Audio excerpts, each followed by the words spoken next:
Secrets of Strixhaven. The Math of More.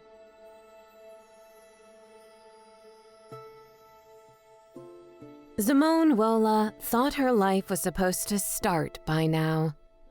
When she had imagined graduating, she had assumed it would be simple. After all, she did everything right. She was top of her class. She saved the school.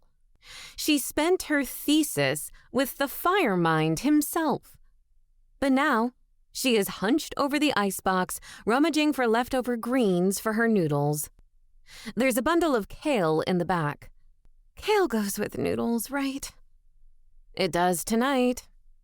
Zimone grabs the bundle, artfully plucks out the one with the yellowing sides, and scavenges a lone egg and a nub of ginger in the back. There were proper meals at Strixhaven. She remembers goat curries and lamb pies, crisp layers of croissant, and as much cider as she could guzzle. How many perfect meals did she absent-mindedly horf down while researching her thesis? Zimone dumps her noodles and broth into a repurposed coffee mug and douses it in white pepper and red mystery pepper flakes, then cracks an egg in the middle. See? A balanced, hot, perfectly normal dinner. Zimone is fine. She takes her sad meal into her cold hands and walks to her partitioned-off bedroom. Ravnican apartments are notoriously expensive. Zimone can perform 1,000 miracles, and none will cough up enough Xenos for a full-sized room of her own. At least tonight, her roommates are absent. She closes the door behind her anyway. A habit now. The curtains blow gently over her quilt. After duskmorn, she always leaves a window open, no matter the temperature. Gloves and 2 wool sweaters are more than enough to make her feel warm and safe anyway. A stack of letters are by her bed. Zimone stares at them, counting 4 letters in the stack. She grimaces and her stomach roils with guilt. You should be happy. You should be proud. What will your parents think if they knew all those letters were just sitting there? The thought is quickly banished. Instead, she skims a rougher, more casual letter to the side of the pile, and she puts on a second sweater. Friend Zimone, I send good tidings and gratitude. Your letter finds me well, as always, though I cannot help but notice uncertainty in you after our meeting at Strixhaven. We survived duskmorn, did we not? You stared evil in its eye and found bravery in your heart. Is that strength not worth seizing with both hands? Anxious concern is a foul and unnatural state to uncover in my heart. It is inward and repulsive. Zimone, cease inducing worry at once. What if I proposed an adventure? I would relish the chance to share one with you again. There is a connected plane between Ravnica and Kaldheim. Tell me, what do you know of the Gola del Zafiro in Fiora? Its depths are a brilliant sight, and they say treasure is at its end. And then we shall find joy again, if you are amenable. Zimone stuffs the letter in her pocket. She can't. The thought of a brief respite with someone as entertaining as Tyvar sounds lovely, but she just can't, because this work is too important. Certain her roommates are gone, Zimone lifts the glamour on her bedroom. An immense illusory map overtakes the entirety of the tiny space. Gossamer blue threads weave and interlock, layer and bend, to create a 3-dimensional theoretical model of the multiverse. Spinning from the space over her bed is the spread of duskmorn. Reaching up her bookcase is the world tree, and from floorboard to ceiling are thousands of pinprick lights of planes. Zimone shivers and sets her mug of noodles on top of the apprenticeship offers stacked by her bed. She hasn't left the house in 2 weeks. Just look at the spread of duskmorn in the corner. How does she know she won't come across the other door? Just look at the pinpricks of omen paths sprinkled as a dusting of flour. What if she overlooked one that led to the worst of places? Just look at her stack of apprenticeship offers. What if she fails to live up to their expectations? What if she works on someone else's big idea instead of her own? What if the what ifs have become a barricade at her doorframe, a moth in the carpet, potent paradox magic all on their own? The what ifs have manifested into words of power that keep her safe. Zimone is fine. The model shimmers at her, each strand the result of hours of proofs and tinkering. She had built it off the similar map Niv Mizzet had commissioned, but this one, unlike the original, is a superior execution, she thinks to herself with an innocent and prideful smile. A spell rooted in predictive magic. The notion of algorithmic clairvoyance wasn't an absurd one, but building a large-scale spell model on how Tyvar had described the world tree to her? For once, the ridiculous man's ridiculous stories were of use. Cheers, good prince. Zimone watches now as the map revises itself, as the multiverse turns and shifts. It had proven Duskmorn's spread was largely confined, which was hardly comforting given the nature of Valgavoth. Zimone inspects it now, sees how the house's tendrils prod at other pinpricks of light. But Zimone sees something else, just above Arcavios. A shadow. She narrows her eyes. It is curling like clouds, more of a trick of the eye than anything else. If she focuses, eases the spell's formula a bit, she can sort of make out the spread. What is that thing? She climbs on her bed and tries to get close, but the shadow has no form, just the suggestion of distortion. What is that? She sneers aloud, annoyance at the mystery overriding all else. Her bed squishes beneath her as she clambers down, the spell's nodes erupting in light between her hands as she twists magic to fix the error. A shadow? No, stupid. Maybe it's a fault in the spell? A new phenomena of the multiverse? What the hell is it? Zimone furiously fiddles with her spell, accepting that finding the source of this shadow is now her entire personality. The door to the flat opens beyond her bedroom, and a voice barks, "Close the damn window, Zimone!"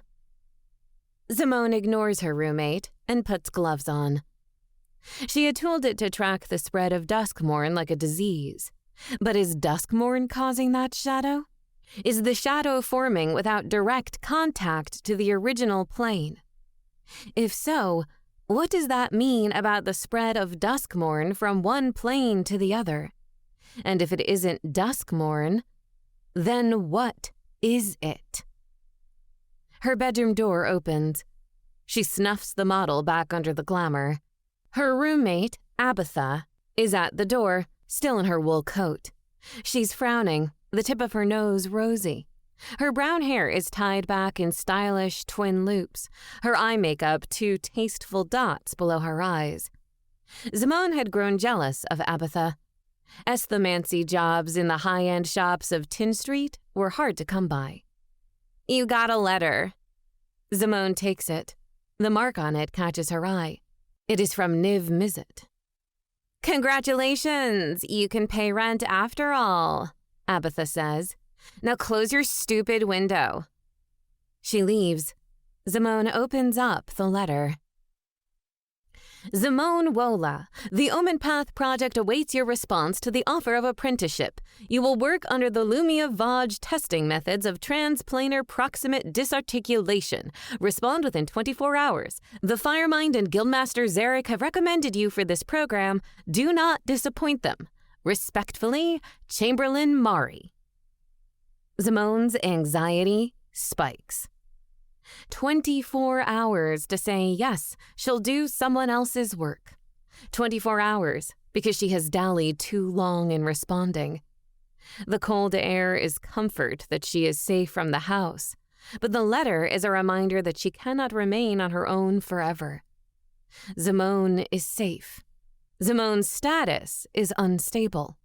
She feels like she has vertigo, and in her uncertainty, releases the glamour on the room. Her map, the miracle. And the shadow she sees above it. She can't. She can't take on the apprenticeship right now, not when she still needs answers. But what if she could do both? The idea straightens her shoulders and widens her eyes. What if she could do both? Multiverse saving research and a day job to pay the bills? The idea scratches at a memory, a Chandelarin paper she read at Strixhaven. There was a mage, Riku, a man who copied himself to learn 2 fields at once. Zimone's mind darts, thinks through options, realizes she has the skill set to pull a spell like this off. Hot damn! Maybe she can actually do this. She leaps from her bed all of 2 steps toward her bookshelves to pull out what she can find. What class of magic would this be? Any overlap with her studies in quandrix? Clearly, yes.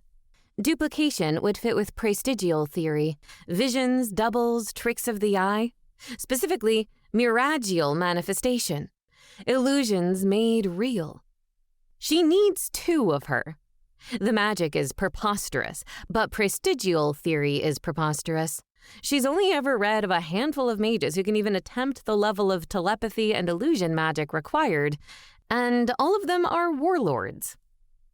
She grazes her fingers past her familiar texts before landing on one prestigial book she was lent by Dean Kian before everything.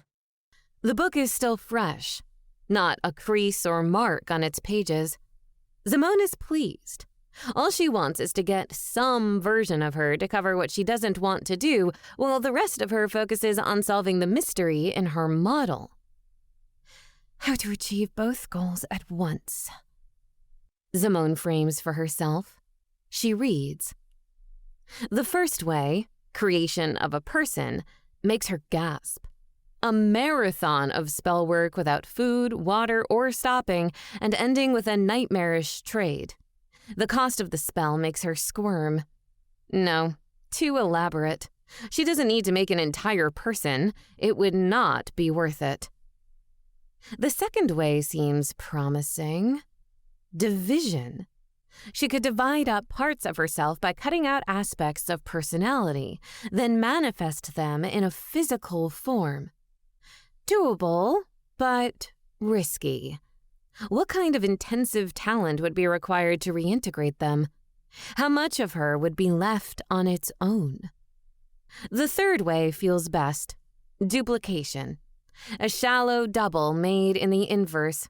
Someone who can do what she cannot, but not be an entire person at the end of the day. This must have been Riku's method. Zimone remembers her noodles exist, and after downing cold broth and a colder egg, she puts on a 3rd sweater and gets to work. She isn't sure what time it is anymore, but after several hours of attempting Riku's spell, she's ready to call it quits. The initial cut appears to be the most difficult. She keeps trying, again and again, visualizing the metaphor the spell describes. Cut out a slice of yourself as an orange. Press that slice to paper. Breathe life into the impression it creates. It's a fruit metaphor. It's easy. So why is this hard? Zimone growls with frustration and ditches her outer sweater as she opens her window further. A thin yellow line silhouettes the horizon. It's morning. Zimone grimaces. Niv Mizzet will expect an answer to his offer, and, simultaneously, a notion of expectation butts up against her fear. Suddenly, a crease forms within her mind, and Zimone seizes it. There. She takes hold of the two feelings, the two parts of herself, the part that wants the answers from her map and the part that hates to disappoint and pulls. Zimone realizes instantaneously that she is a monumental dumbass. Of course the fruit one was actually the hard one. This isn't the work to create a duplicate, a simple copy. No, she's her, which means she has overcommitted in the stupidest way possible, and by nature of her dumbassery, has instinctually made a double the difficult way. Duplication is Riku's method, the easy way. This can only be option 2, division. The most overwhelming headache of her life sends her to the floor.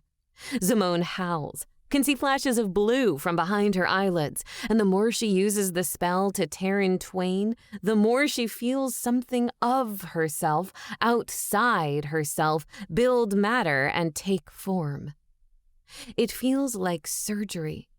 It feels like vomiting, and as soon as she coughs out a breath of life, she hears an entire body collide with the floorboards. Zimone opens her eyes. Her double, dressed in white, wisps of blue magic still encircling her like morning fog, blinks back in surprise. The two of them stare, investigate one another. "Which part of me are you?" asks original Zimone. "The one that isn't going to let you ignore another letter." "What do I call you?" The other Zimone looks to the rising sun, then grabs the Niv Mizzet offer from the bed to wiggle the paper in the air. "Apprentice?" The original smiles, looking up to that strange shadow in her model of the multiverse. "Divide and conquer." After duskmorn, Zimone returned to Strixhaven. Even though she was flanked by both Nico and Tyvar, she couldn't help but feel unsettled, exposed. Strixhaven stretched high above, and the three of them walked with purpose, with Nico and Tyvar both craning their necks toward the Mage Tower Stadium as they passed. Dean Nev was waiting in Taurus Hall for their arrival, but the closer they got, the more Zimone grew antsy. She found her eyes searching the frame of every door for a moth, checking every hallway for unnatural movement. "Friend Zimone," a voice assures from above, "you are safe." She glances up. Tyvar is looking down, smiling encouragingly. Zimone realizes her face must betray her discomfort. "Good, you arrived," croaks a voice down the hall. Dean Nev approaches, the fins at his jawline flared in greeting, his robes brushing the gray stone. "Come to my office. Tell me what you observed." Zimone feels how sweaty her palms are. Is it being back here, at Strixhaven? Is it seeing her professor like this again? No, it's something else. A ghost. Like the house walks with her. Professor Nev's office is more of a book repair facility than anything else. There's still a few boxes in the corner, as if 3 years wasn't enough time to move into the office. Half-torn books, heaps of clamps, open pots of glue, bookcases stuffed not just with books, but slips of paper to mark what stage of repair they're at. "Have a seat," he says, and the 3 survivors follow suit. He asks them about duskmorn, what they observed, what they felt, the rules of the house and how the rules of physics twisted to match. Zimone watched Nico share their story about Nashi, and Tyvar theatrically share the story of taking on the house as his own skin, and when it came her time to speak, she fell into the easy familiarity of academic conversation. "This is most concerning," the professor concludes, stirring the ice in his drink. "Ms. Wola, thank you for bringing it to my attention." "Is there anything you can do?" "I have already received word from your Is-It advisor that the Fire Mind does not recommend pursuing study at the moment. Their models do not predict any further virality, that is, intrusions into other planes." Zimone almost feels the ringing in her ear. But we saw them. There have been other reports. Nico leans far enough forward in their chair to intrude on Dean Nev's space. Respectfully, sir, that doesn't make any sense. The merfolk frowns. Believe me, I know. I implored them to reconsider, but the Firemind wants to retain focus on the Omen Path network. There's a flinch to his expression, a hint of his awareness that 3 years as dean is not enough to sow confidence. Cowardice, yells Tyvar. He draws a finger pointed straight at Zimone, who finds herself frozen in her chair. How dare the Dragon Lord ignore a tale of such peril?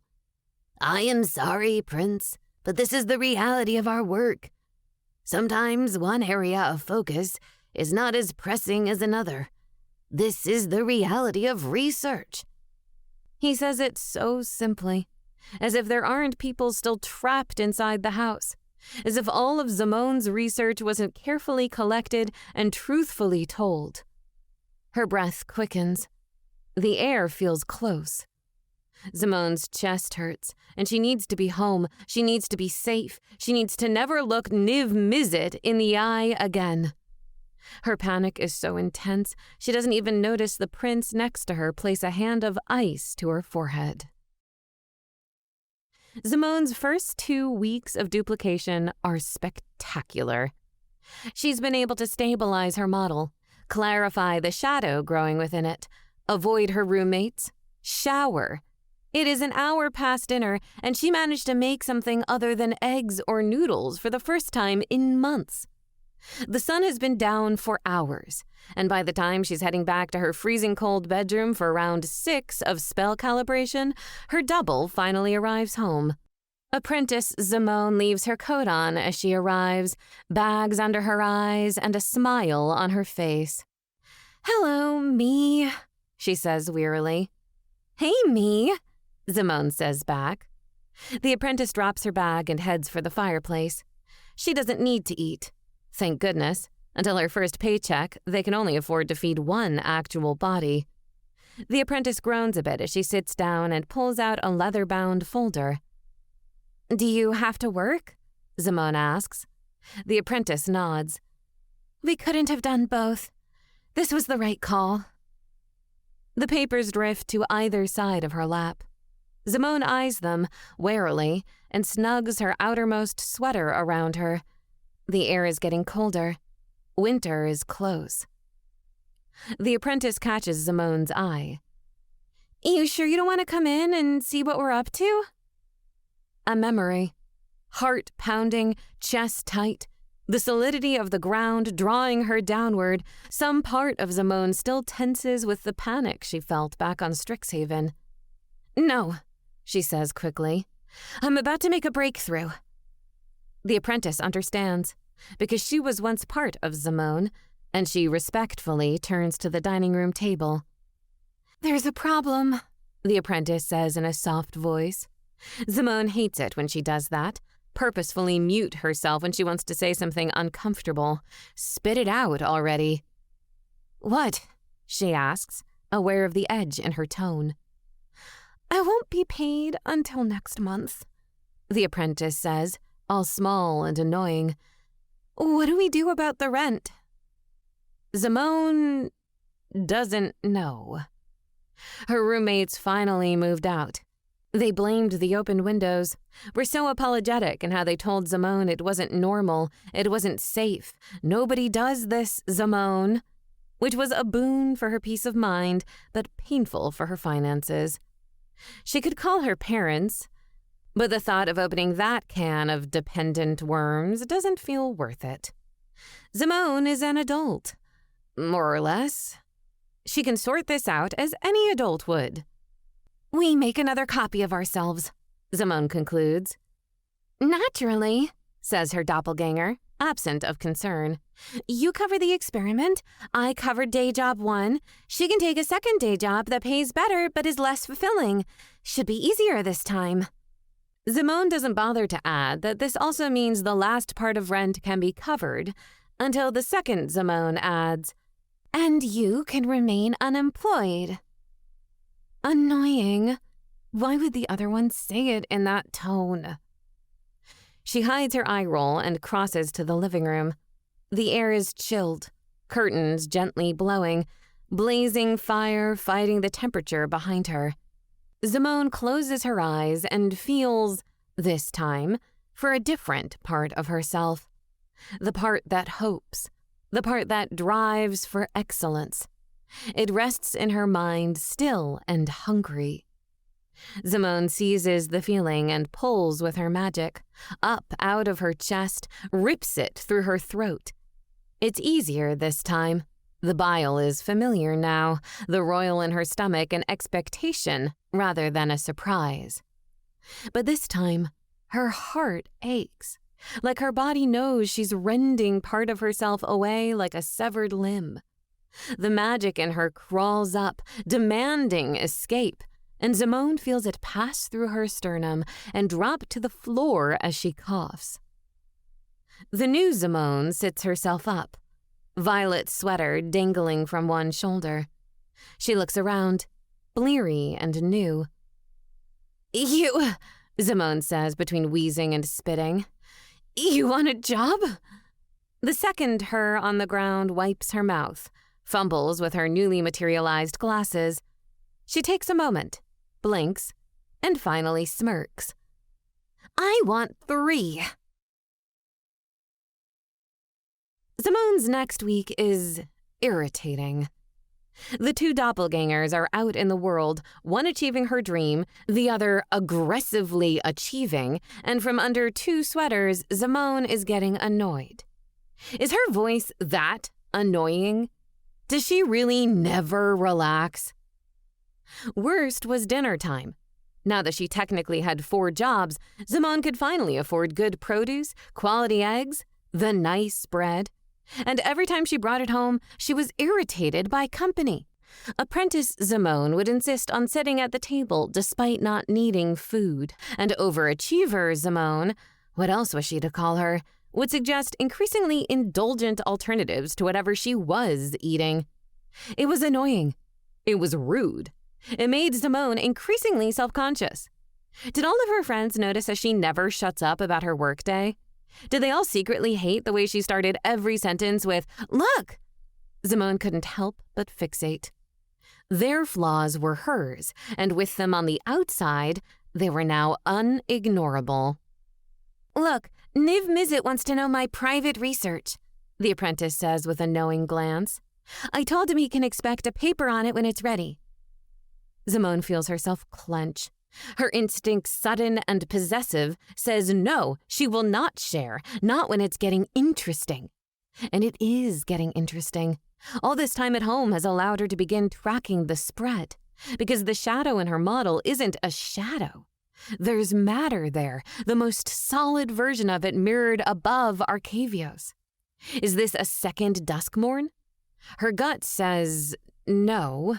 It bears a thumbprint, a distinct pattern. It made itself as Duskmorn did, but it does not share the same roots. "I'm not sharing with him unless he pays me to," Zimone says stiffly.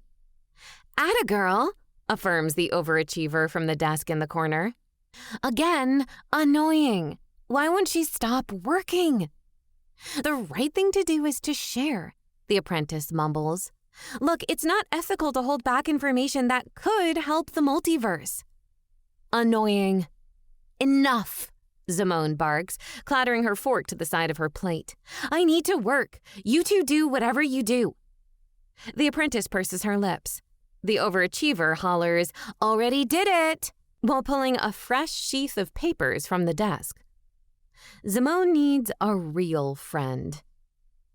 She storms to the bathroom and feels for the part of her brain that understands, that will know what she's feeling. Zimone emerges with bags under her eyes and a duplicate in a red sweater behind her. Friend Zimone is a real friend. She'll be good company. She'll be supportive. Friend Zimone actually sucks.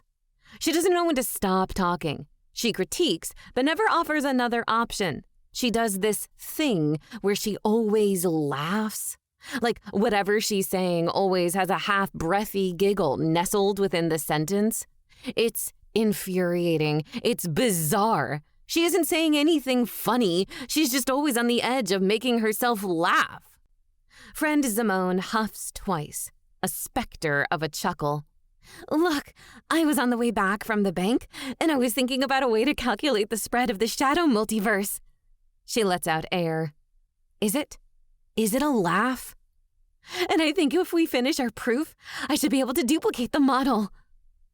Working on the model is the last thing Zimone wants to do. Shadow be damned. She hugs her coat over her knees and leans back on the bed. The shadow of the multiverse is solid now. It looms over her bed, an inverse reflection of the original. The source, however, is still the mass mirroring Strixhaven. Zimone pieces out the duplicate strands, thin hairs stuck to the side of the bathtub, little strands that lead to something gigantic just under the drain.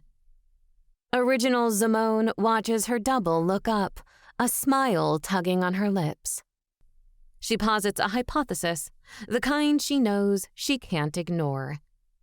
Someone is duplicating the multiverse. Original Zimone should be excited by her revelation.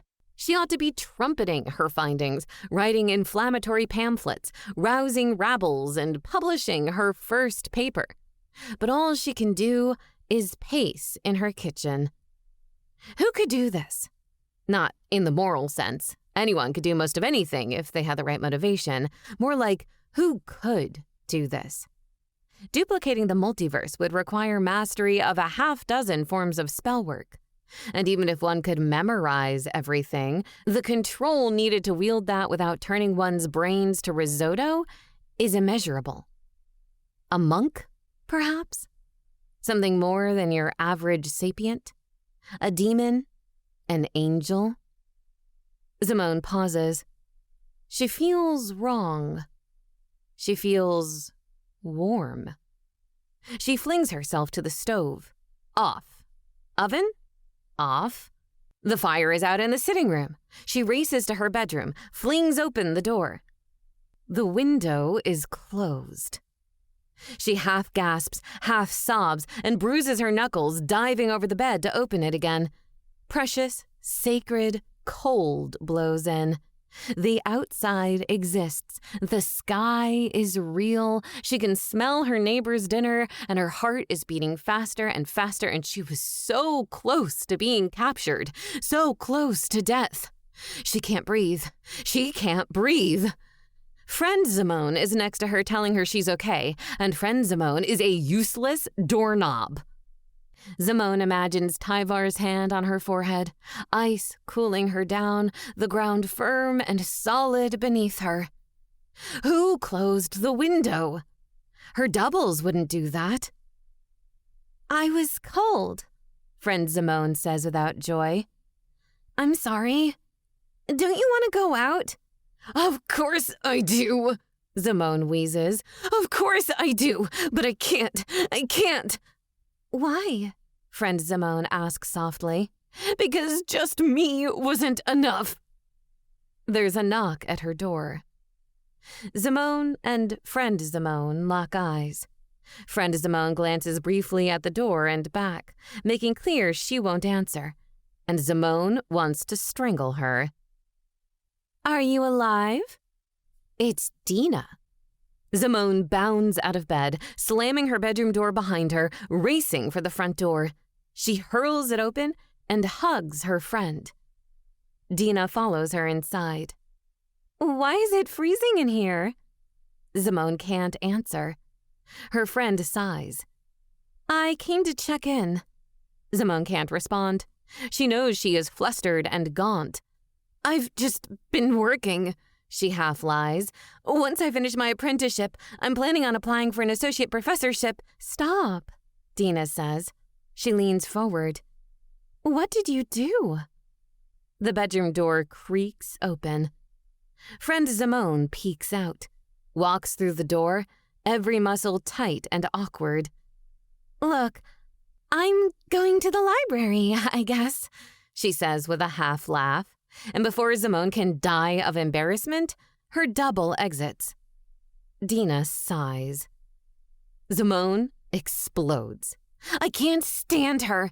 She never knows when to shut her mouth. She laughs halfway through sentences. She thinks she's so quirky and interesting, but she isn't interesting. She just reminds you what her hobbies are all the time. And I can't even focus on work without her nearby offering help and advice and... Hey, that's you. Dina is frowning. Zimone closes her mouth. Shame overtakes her. Do I never shut up? Of course. How do you put up with me? Because you're you. But me isn't enough. The thought hurts. Zimone finds herself lowering to the couch. And you are one of those amazing weirdos who climbs a mountain because they can. Zimone feels terrible. You need pine smoke tea, Dina says knowingly. She walks to the kitchen and futzes with the stove. The other dryads here keep insisting the twig crap is good for rebalancing, but they try and sneak in a pitch for their weird cult every time. Dina leans out the kitchen and winks. You're not in a cult. At least you've got that going all right. Dina, I think I made a mistake, Zimone says quietly. All this time with myself is just making me hate myself. Well, I don't hate you. I don't hate you too. Dina smiles from the kitchen, small and friendly, like it's no big deal, like there's nothing to be ashamed of. Zimone is drawn forward and embraces her friend while burying her face in her shoulder. Her lesson learned. I can't be everything. I think I need to just be me for a while. The spell is not fun to undo. It feels like eating. It burns her chest, like reverse heartburn. Reintegration is fast, but painful. Their forms turn to vapor. The vapor disappears, and all Zimone feels is a heavy heart and sudden awareness of how small she was without them. She sends off a letter of resignation to the 3 jobs the overachiever took on, an uncomfortable letter to the office of the Guild Pact asking for a leave of absence, then rests as Dina helps her tidy the flat. Exhausted, mug of noodles in hand, Zimone sighs to her friend. I'd tell Vess if she were here, but there's something I found. Dina narrows her eyes. Zimone grimaces as she rises, crosses to the bedroom, and flicks her model awake. The multiverse shines, and its shadow solidifies above. Dina's mouth hangs open. You need to tell someone. Who? Dina shrugs. An adult? They both go silent, realizing who the adults are in the room. Dina winces. That's all right. We can do something. Can you tell who made the duplicate? Zimone knows from experience a duplicate carries a trace. I can, but I won't know who it is. Let's find the root together. They go to work. Zimone finds the closest thing to a theorem that will identify psychic signatures. Dina pulls a textbook from her bag and insists a biological theorem may be applicable to find the root, and both mages pair their spells at once. If I do this right, the root will point to someone we know who knows the caster, Dina explains. Channel through me. Uncertain, Zimone does just that. The blue of her magic washes over her friend, and Dina pulses her hand. An image comes to both of their minds at once. Someone, a woman, bulky goggles and bright red hair. Dina gasps. Oh, damn, she's famous, she says, pointing at the image. Chandra Lar. She did the race thing? Zimone shakes her head. No aspect of her knows anything about sports. Okay, yeah, well, Spell says she knows whoever made the second multiverse. I know where to find her. A purpose. Zimone blinks. She feels cold. Her friend is in the room. A goal is in front of them, and the only adults in the room are them. She walks to the window and closes it. Zimone looks at the closed window. Valgavoth was never going to get in here in the first place. She's always been fine. She's an adult. She can handle herself on her own. With a begrudging glance, she mourns, "When we get back, I need a roommate." Dina raises an eyebrow and shrugs with an accepting smile. "How opposed are you to guests?" She grins. "Specifically, the kind that stay in my bed and don't turn the toilet into a boy bathroom." "You promise Killian won't turn our bathroom into a boy bathroom?" "Not on my watch." Zimone feels warmer already.